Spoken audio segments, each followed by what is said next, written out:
let's say over R, to make our life easy. It's true for any field. Functions from the set to the vector space correspond to linear functions from what we call RS. And this is the R space with S as basis. So it's a linear combination alpha I S I with alpha I in R and S I in S. And I think this is kind of, you know that very well. You know that to describe a function from a vector space, if you have a basis, you just need to say what happens to the basis, and if you know what happens to the basis, you know what happens to the vector space. But again, the interesting thing is what happened when I put in an action of a group. So now I have function with respect to some action of a group from, so let's put X, and this will be some G set, and this will be a vector space,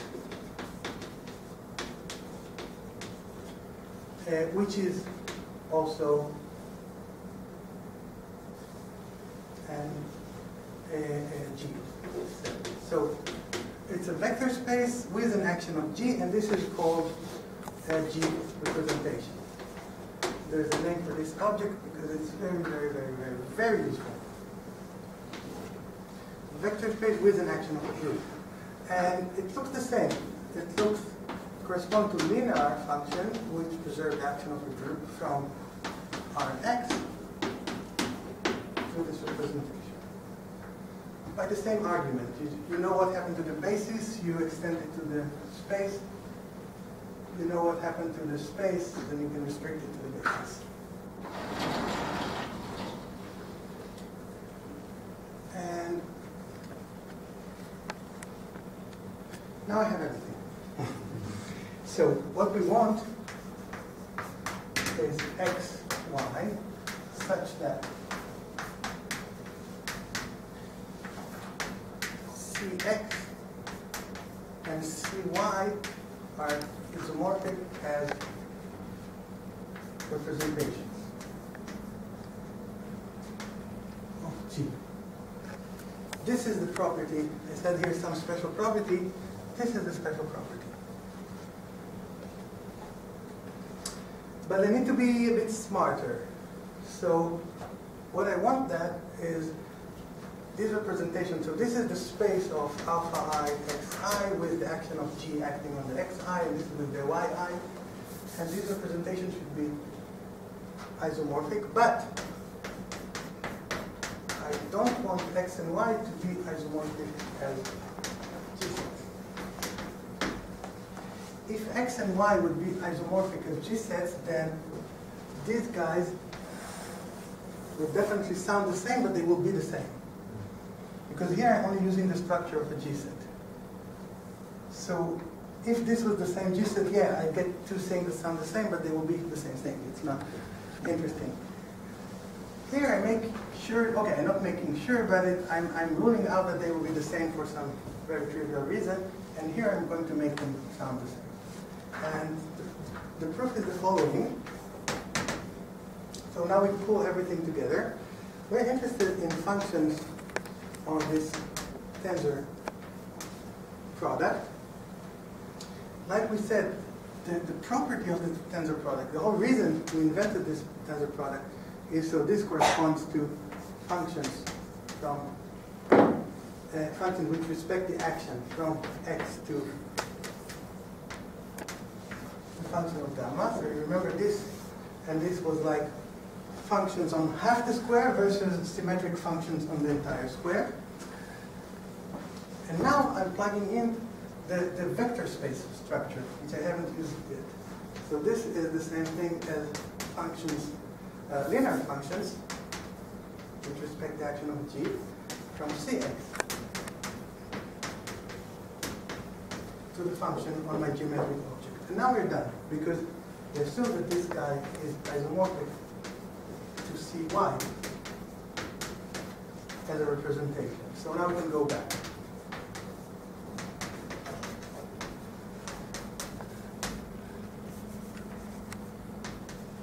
And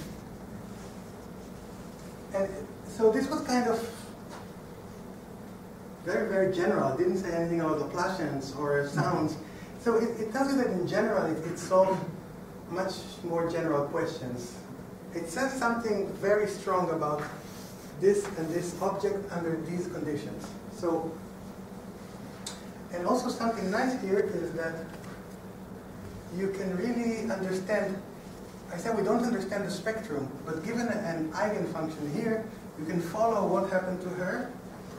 I will say her to it, and construct an eigenfunction here with the same eigenvalue. This is completely constructing. Everything that happens from here to here are just matrices. So here it's matrices, and everything else is tautology.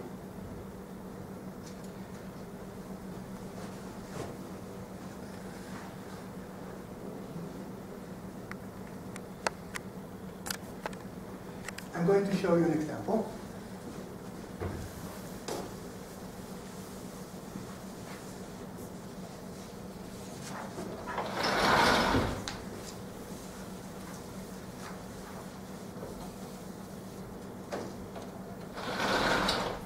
So I'm going to take D4, which is one of my favorite groups.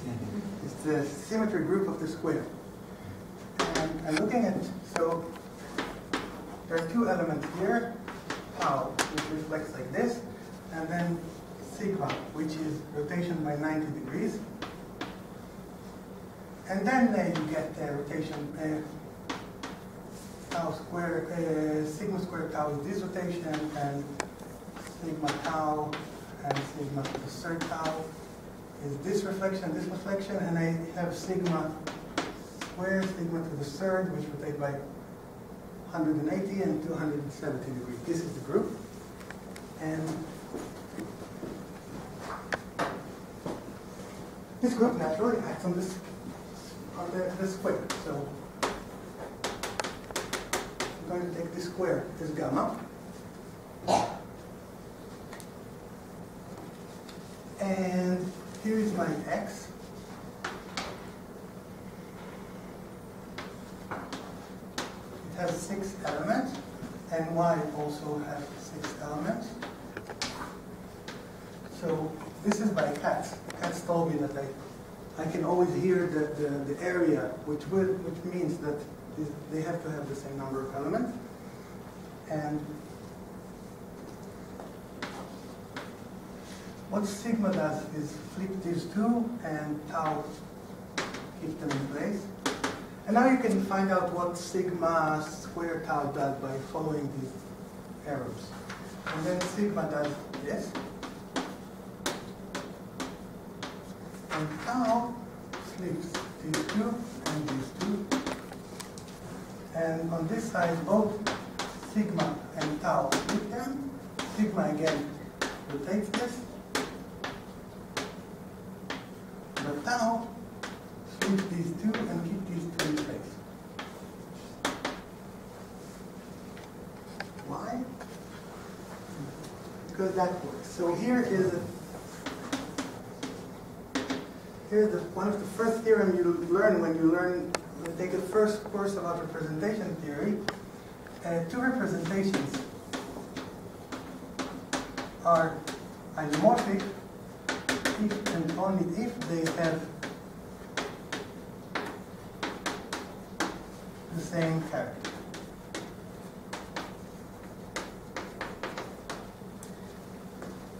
Never mind what a character is in general. Here the character is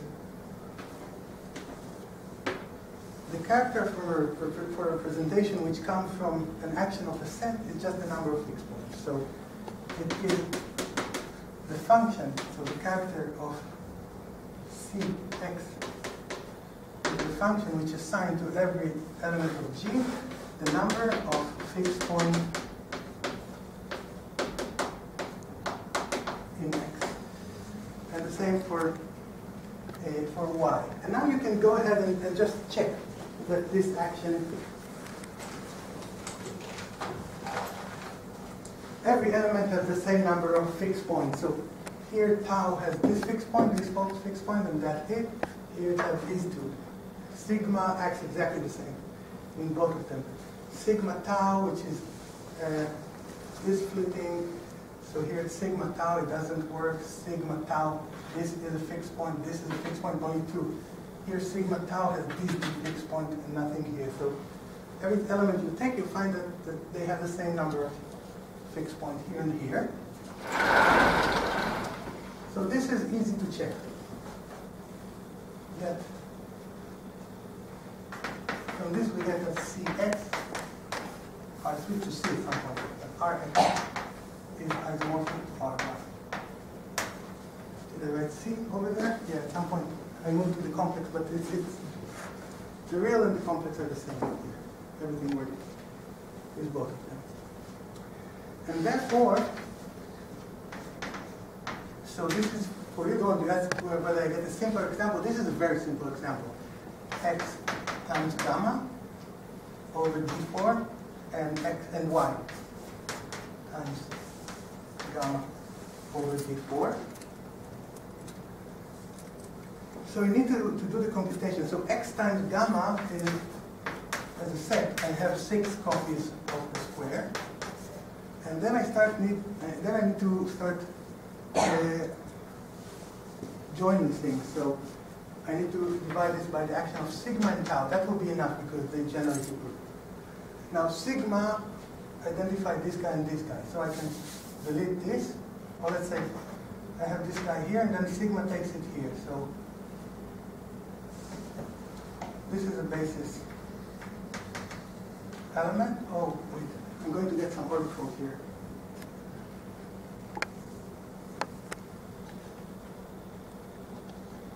No, sorry.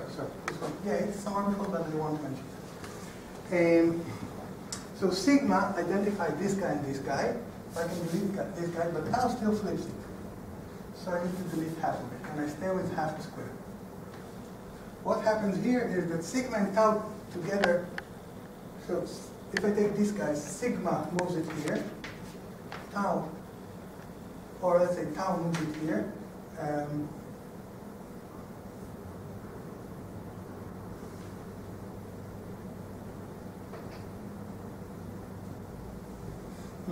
So tau moves it here, but also flips it. So this guy is going to be identified with this point, and then this point is also going to be identified through sigma with this point. But then here I get sigma minus 1, so it's going to be identified with this point, etc. etc. You do all this together, and eventually you get just a quarter of a square.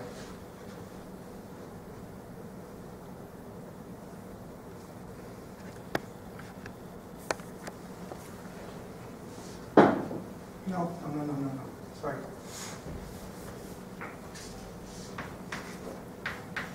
Okay. My apologies. Eventually you're going to get this part. So this part is going to be taken everywhere, I think.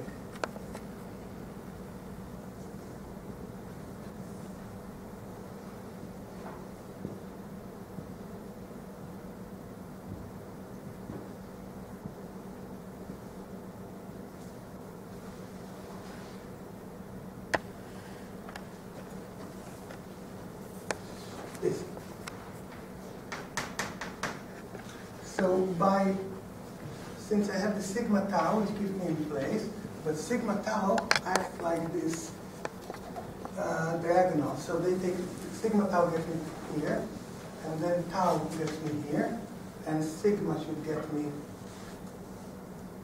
here. So sigma to the third will get me here, and then this will be sigma. Is it interesting what I'm doing? This is sigma squared tau, and to this guy I get with sigma squared. So this will be sigma squared, and the other way I can get there is by tau sigma. Yeah, sorry. I get half a square. And well, you do the same thing here. So here I also made a mistake, and you actually get a quarter of a square,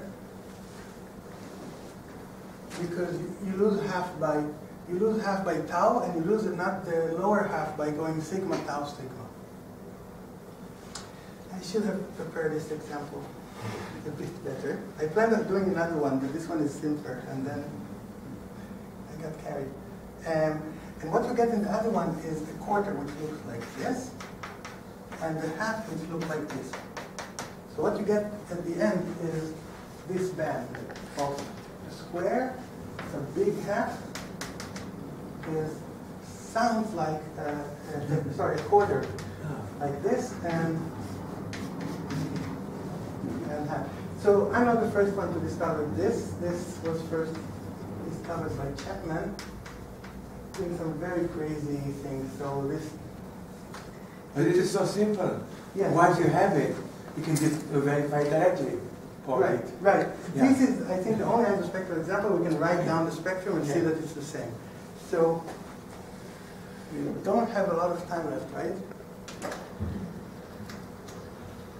Actually, the example I planned to show and really prepared was by using G, which is just Z over 2 squared. So just the group is 4 elements. There the group is simpler, but the drums you get eventually are tori and not, so they're a bit more complicated. So you have a new approach.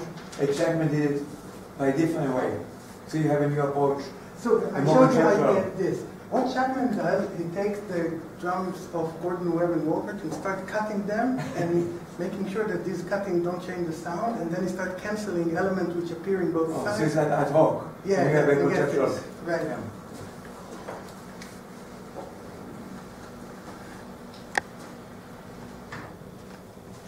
And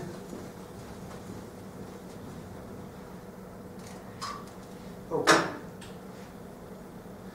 good. Here's the G2 by G2 example. So I have, so this is the example I was planning to show, but okay, well, what you have here is the group of 4 elements. I call them E sigma tau, and they act on the tori by moving this direction and this direction by half a twist. And these are 2 isomorphic, non-isomorphic G sets which have the same number of fixed points. And what you get from them is another set of 3 isospectral tori. So this is the original torus, and these are a quarter of it. These are 2 halves of it, and this is a square root of this torus. And Peter Doyle wrote a song about this example: 2 1x1s and a 2x2, 2 2x1s and a root by 1. And he discovered this one before me, but also by a different argument, and also a bit ad hoc. So, and okay, just to convince you that I can do more. So why did I say this connects to experimental mathematics? Because you can reduce everything to computer. So it looks very, very abstract and like category theory, but then you can do it, everything is 4 lines of gap. So I've taken the dihedral group here. They put 12 because they're group theorists. It's the dihedral group of the hexagon. It has 12 elements. Then I go over conjugacy classes of subgroup of G. So I didn't say that, but I made G set sound a bit mysterious.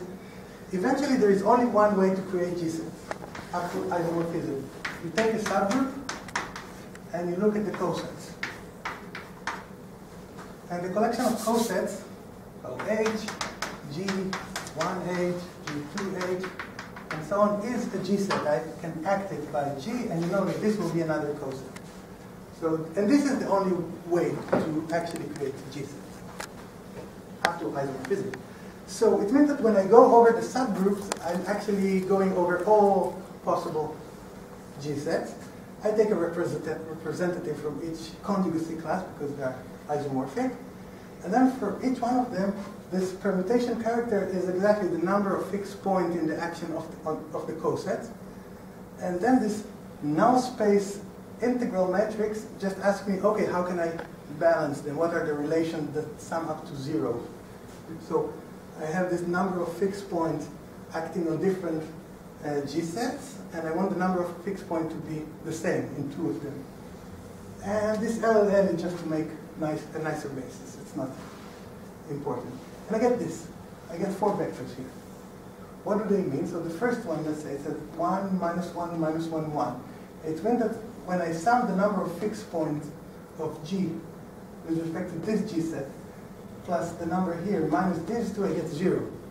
So this tells us that if I take G mod H2 and G mod H9, it's linearly equivalent to G H4 and H7. Linear equivalent is this condition, that the linearization is isomorphic. And I get it from the others. And so then I went and wrote down all these subgroups.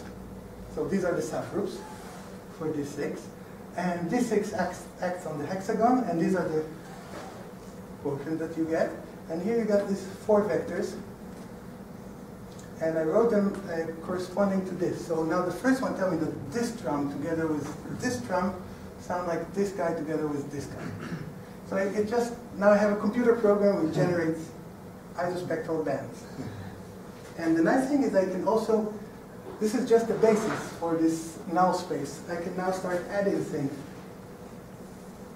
So here are the 4 isospectral bands. The 8 isospectral bands I get from the basis element. But let's say I take the first band and subtract from it the third band, I get another band.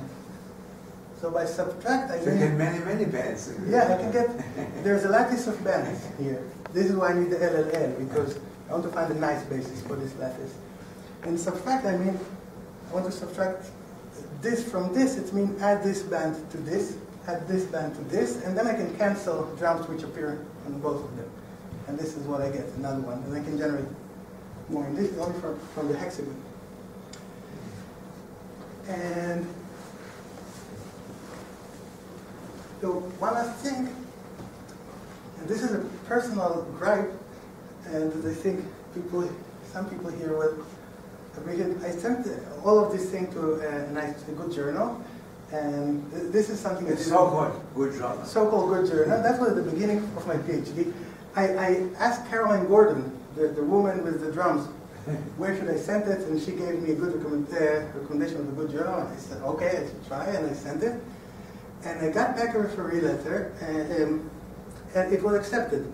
And the referee said that the paper is beautifully written, even. I never received this again. But he said that the algorithm at the end, the code at the end should be removed, and the author can put it in his website if he wants. It doesn't contribute to the paper. Good. Yeah. I like it. These are 4 lines of code. That's the best part. Yeah, this is very exciting. I can take this bizarre question in physics and reduce it to 4 lines of code. And I argued with the editor. I told him, no, I want to have this code. This is the cool part. And you want to help? Yes, he didn't mind it.